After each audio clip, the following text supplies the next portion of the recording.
Inside the mind of a cult leader, the tragic crime of Jonestown.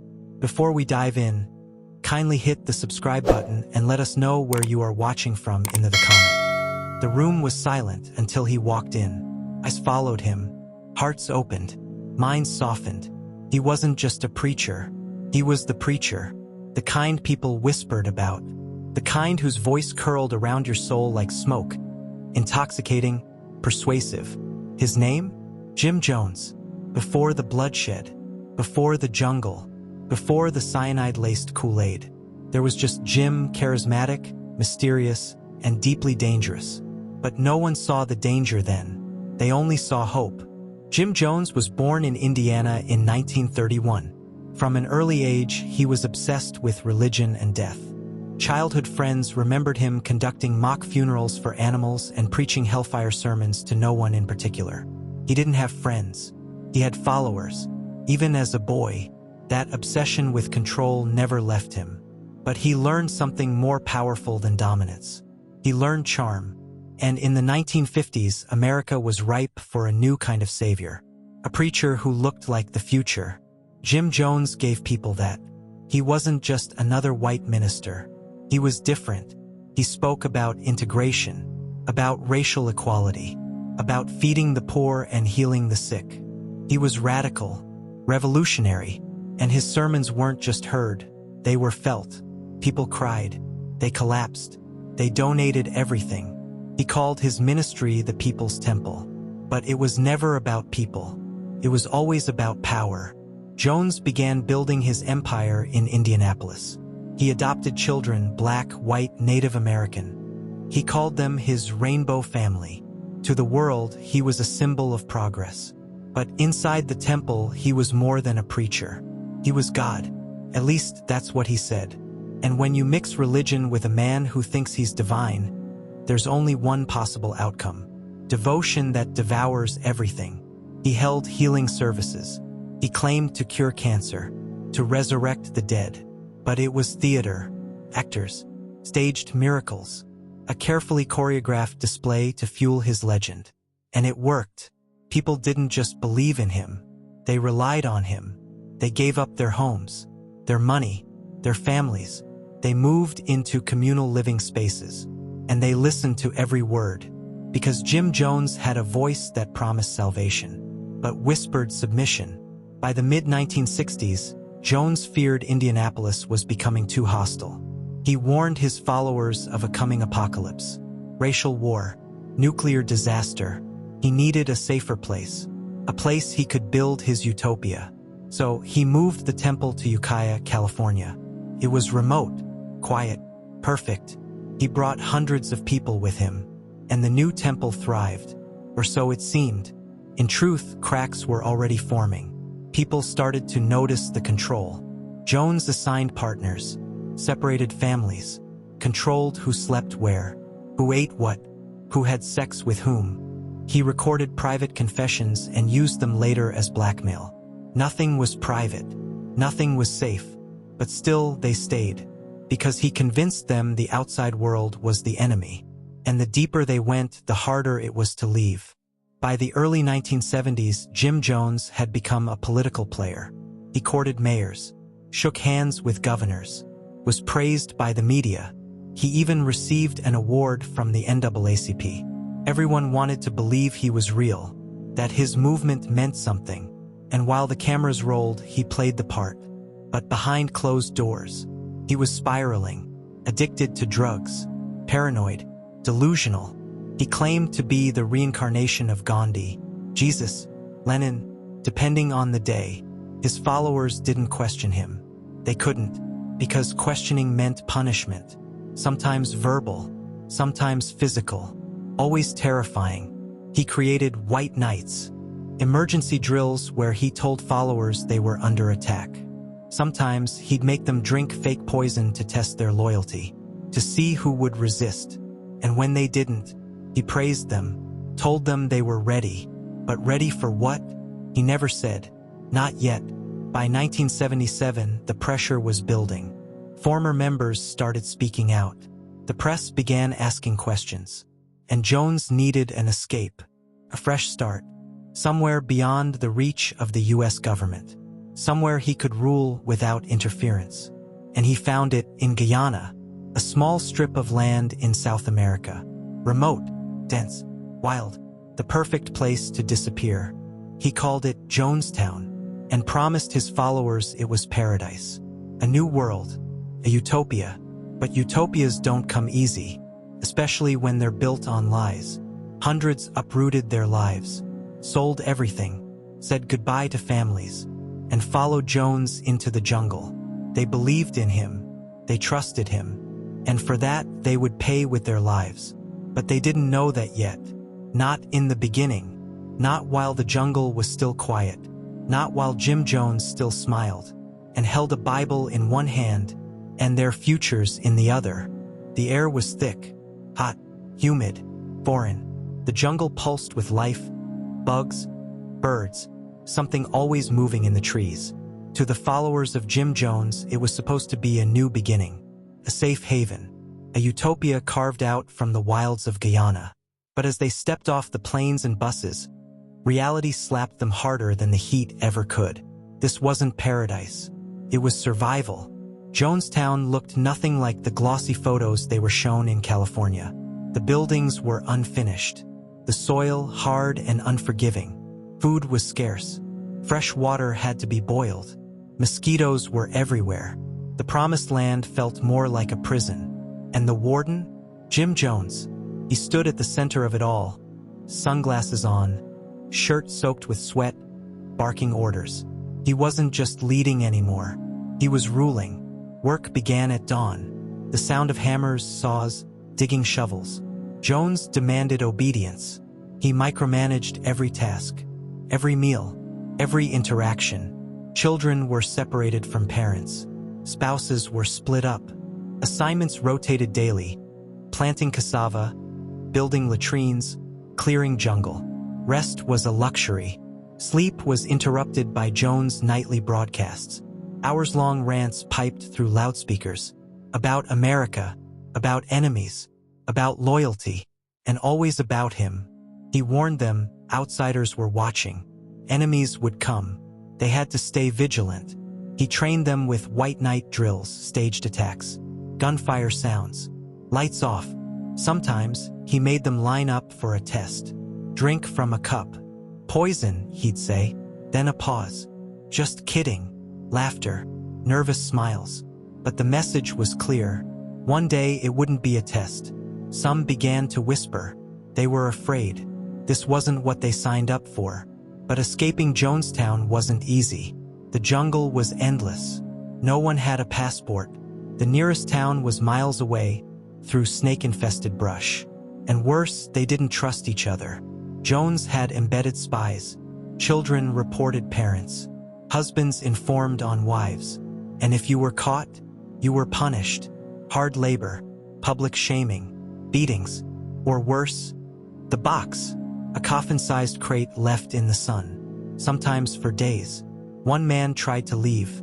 He packed a small bag, slipped out at dawn. He never made it. They found him near the edge of the jungle. He was brought back, bloodied, broken. Jones made an example of him, gathered the entire community, told them he was a traitor, then forced him to apologize over and over while children threw rocks. It was psychological warfare. It worked. No one else tried to run. Inside the camp, rations dwindled. They ate rice, a little fruit, maybe a boiled root. Protein was rare. Some grew weak, thin, sick. Jones did not. He had imported foods, meats, cheeses, medicines, and drugs. Lots of drugs. He was rarely sober. Sometimes he slurred during sermons. Other times he screamed into the mic, spoke of betrayal, said enemies were inside. Trust no one, even him. It was twisted logic. But when you're isolated, exhausted, and hungry, you believe anything. Children suffered most. They were malnourished, worked like adults, disciplined like soldiers.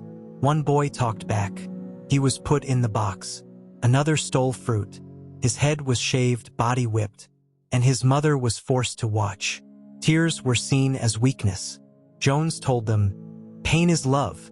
They wrote it on signs, hung them in the camp, over the food tent, on the children's dormitory. Pain is love. But even in hell, hope flickers. A few still believed they could change things, that the US government might intervene, that anyone was paying attention. And someone was. Back in California, relatives of temple members had raised concerns. They called politicians, filed reports, contacted the press. And one man listened, Congressman Leo Ryan. He wanted answers. He arranged a visit. Jones couldn't say no. Too many eyes were watching, too much heat. And so Jonestown braced for visitors. For the first time in over a year, outsiders were coming. Cameras, questions, light, things Jim Jones feared most. The community rehearsed for days, painted walls, planted flowers, children practiced songs. Smiles were forced, scripts memorized. Jonestown is paradise. Father Jones is love. Don't believe the lies. Jones walked through the camp like a king, but his hands trembled. His sunglasses couldn't hide it. The illusion was cracking, and he knew it. The promised land had become a stage. The actors were starving. The script was lies, but the show had to go on, because if it didn't, the curtain wouldn't just fall. It would crash, and take everyone with it. For more chilling true crime stories, don't forget to like, comment, and subscribe to the channel. The plane landed. Congressman Leo Ryan stepped out onto the tarmac, flanked by aides, journalists, and worried relatives. They had come to see Jonestown with their own eyes, to ask questions, to expose the truth. And Jim Jones was terrified. He greeted them with a practiced smile. The jungle sweat clung to his skin. His sunglasses were thicker than usual, the lenses nearly opaque. He looked like a man trying to hide from daylight, because he was. Jones gathered his followers, told them to be on their best behavior. He needed the visit to go well. It had to. The stakes were everything, so the smiles were wide. The food, rarely seen, was suddenly abundant. Children sang hymns. Elders spoke of paradise. It was all a show, but for a moment it worked. Congressman Ryan seemed impressed, until someone slipped a note. It was during a performance. A choir of children sang, "He's got the whole world in his hands." And then a woman handed NBC reporter Don Harris a scrap of paper. It was from a man named Vernon Gosney. It read, "Please help us get out of Jonestown." Everything changed. The mask slipped. Jones knew the secret was out. People wanted to leave, and he couldn't let them. The next day, Congressman Ryan confronted Jones. He asked, "Can these people go?" Jones hesitated, smiled. "If they want to leave, they're free to go." He was lying. He was buying time, because behind the scenes, Jones was planning, scheming, preparing the end. The group of defectors grew. Families packed what little they had. Children clung to dolls. Parents whispered goodbye to those staying behind. Tears flowed. The illusion was shattered. The plane was late. The heat was unbearable. Jones ranted from his cottage. "They're traitors. They'll destroy everything." He paced. He screamed. Then he gave the order. At the Port Kaituma airstrip, chaos erupted. Temple guards, called the Red Brigade, arrived on a tractor pulling a trailer. They opened fire. Congressman Ryan was hit. So was Don Harris. So was Jackie Spear, Ryan's aide. The defectors ran, screamed, fell. 5 people died that day. Congressman Ryan never made it home. His mission ended in gunfire. And for Jim Jones, it was the final spark. The point of no return. Back in Jonestown, Jones called an emergency meeting. Over 900 people gathered. Mothers, fathers, children. He told them the government would come. They would torture them, take their children, destroy their dream. He offered them one final act. Revolutionary suicide. A giant vat was rolled out. Flavor aid laced with cyanide, Valium, chloral hydrate. Children were taken first. Babies given syringes full of poison. Mothers held them as they convulsed, wept, collapsed. Then the adults followed. In long lines, quietly, because they were told it was the only way, that their souls would live on, that Jim Jones was the only truth left. Some resisted. One woman screamed. Jones silenced her. "You have nothing to live for anymore." He said the end was beautiful. He promised peace, a better world. And then he drank too. Not poison, a gun. One bullet to the head. Jim Jones died last, surrounded by the silence he created. When Guyanese soldiers arrived days later, they found a sea of bodies. Face down, side by side, over 900 dead, 300 of them children. The jungle was silent. The birds had stopped singing. The revolution had died in its cradle. And the promised land was soaked in death. The world watched in horror. Photos covered every newspaper. Television anchors wept on air. How did this happen? How could so many follow one man to the end? But by then, it was too late for answers. Too late for the truth. Because the truth died with them. In a clearing deep in the jungle. Under the sign that still hung near the entrance. Those who do not remember the past are condemned to repeat it. The sun was low, cast long shadows across Jonestown. But no one noticed. No one cared. A strange silence blanketed the compound. The kind that creeps in before a storm. The kind that feels like grief before grief has even begun. Jim Jones stood at the center of it all. He looked hollow. The man who once commanded thousands with a whisper now mumbled to himself. His voice hoarse, his eyes glassy. The end was near, and he knew it. News of Congressman Ryan's death had already reached nearby villages. Guyanese officials were preparing to investigate. Jones had hours, maybe less. He gathered the people one last time. Over 900 bodies packed into the pavilion. No music, no cheering, just waiting. Waiting for his voice. He took the microphone. "Step forward, children of the revolution," he said. "It's time." In the back, temple nurses stirred the poison. The same vat from before. Same formula. Cyanide. Tranquilizers. Grape-flavored lies. Jones called it the final act of defiance. He said death was better than defeat. Better than prison.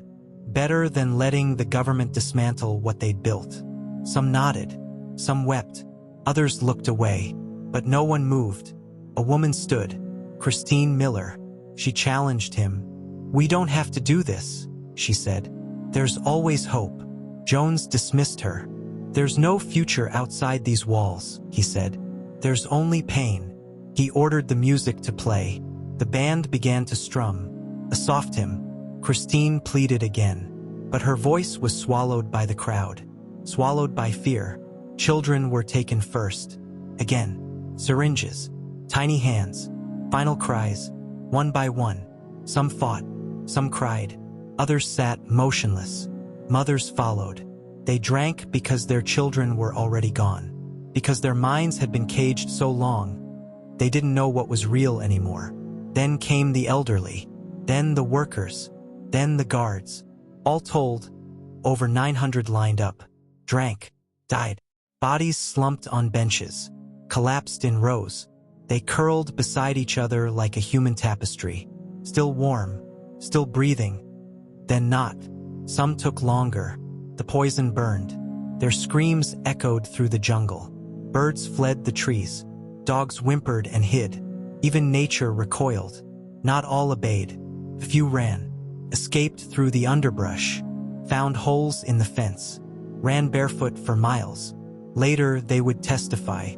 They would weep. They would carry the weight of that day forever. But they lived, and so did the truth. Jones waited. He watched the bodies fall.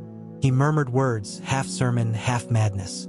Then he retreated to his chair, wrapped in a red blanket, held a revolver to his temple, pulled the trigger. Quick end. Cowardly. Silent. No poison for the prophet. Just a bullet. The jungle slept. Night fell. And Jonestown fell with it. Guyanese soldiers arrived days later. They found the compound deserted but full. Full of bodies. Full of death. Full of lies. There was no revolution. Only heartbreak. Only silence. Photographers came next. Journalists. Grave diggers. Survivors gave interviews. The world listened in horror. Some refused to believe it. Others tried to explain it away. But no theory could erase the facts. A preacher led hundreds to their deaths. In the name of love. In the name of salvation. In the name of control. Years passed. Memorials were built. Documentaries aired. Books published. But for many, the pain stayed fresh. How could it not? Entire families were lost. Entire generations. All because one man believed he was God. And others believed him. And still, the questions remain. How does someone fall that far? How does a dream turn into a nightmare? Why didn't they run sooner? The answers aren't easy. Sometimes there are no answers. Only echoes. Only names etched in stone. And warnings carved into history. Don't drink the Kool-Aid. A phrase born from death. From blind trust. From tragedy. Jonestown was never about faith. It was about control. About manipulation. About the terrifying power one voice can hold over hundreds. And how silence can kill more efficiently than bullets. Because in the end, it wasn't just poison that ended Jonestown. It was belief. Belief in a man. Belief in a lie. The jungle grew quiet. Not just from the absence of voices, but from something deeper. An unnatural stillness. Jonestown had fallen. And all that remained was the silence of nearly 1,000 lives lost. No cries, no laughter, no sermons, just the slow rustle of leaves, and the hum of insects reclaiming the earth. The world woke to horror. News reports flashed images that didn't seem real. Rows of bodies, colorful clothing stained with death.